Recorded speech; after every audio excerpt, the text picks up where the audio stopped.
ku district ne tusanga roadblock nga Lieutenant Zziwa alese lole y'abasirikale be bakuuma ku mulyango oguyingiramu okulondebwa.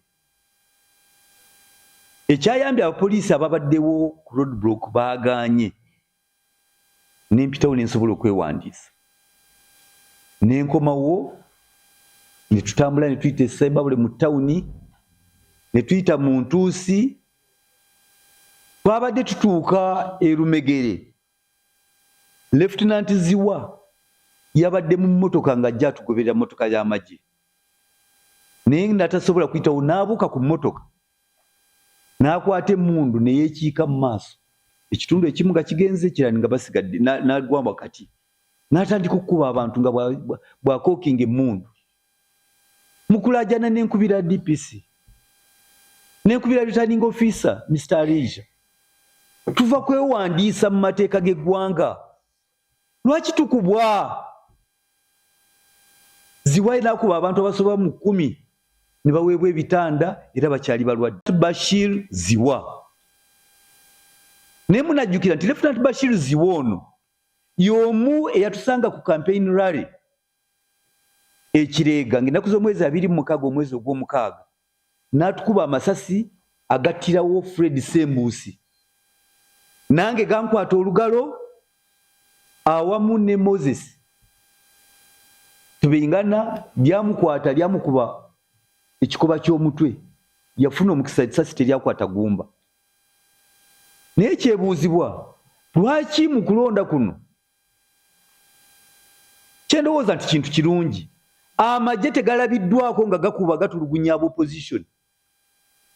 Lwaki ab'e Lwemiyaga tukubwa ne tutuntuzibwa n'okusinga opposition? Opposition tosaanidde nabbakuba kubanga ddembe lyabwe okwesimbawo era ekyembadde nnwanirira bulijjo ku parliament. Lwaki ab'e Lwemiyaga bakubwa?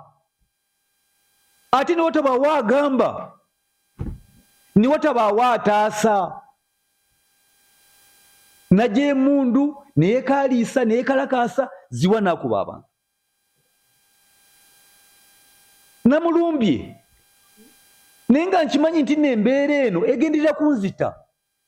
Lwaki gavumenti eyagala kunzita? Omuntu eyatta omuntu nga 26 Bashir Zziwa Lieutenant ku Kabaagalwa Ashandeke yakola ne bamuwa n'ebirabo ne bamuwa ente 4 nga bamuyozayoza okutta omuntu. Awo wennyini e Lumegere we baatukubidde we yakolera akabaga ke nti yawangula NRM ne bamuwa ente 4 nga bamusiima olw'okutta Sembuusi n'okulwanyisa Ssekikubo.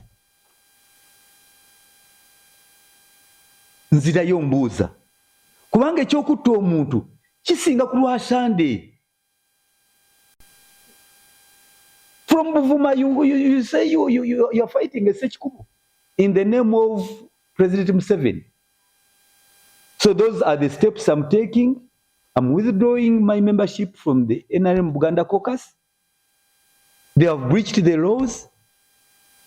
We all know where we came from, but they shouldn't have used the caucus money, which have been contributing to support a member who is only aspiring, who is a candidate, who has not been sworn in as a member of parliament. And shame upon you all, shame upon you, the Buganda Caucus, NRM Buganda Caucus, the NRM Buganda Caucus, shame. Because you are fighting your own personal wars, you are hiding them behind Buganda Museveni. There is no Buganda Museveni at this point. You are only being selfish. You are fighting your personal wars, whom you must account for personally. Not Buganda. And the Buganda people are clever than they think. They will support Museveni on their own or with the convincing agenda of the president. Not these ones. These ones are conspirators. They are conspirators. What is Sise Namuju doing in Remi when he has a lot on her plate? She has a lot to answer, to explain about her education. She has a lot to explain about the money stolen for which she was incarcerated in jail. Sister, you have a lot to do. You have the cooperative money to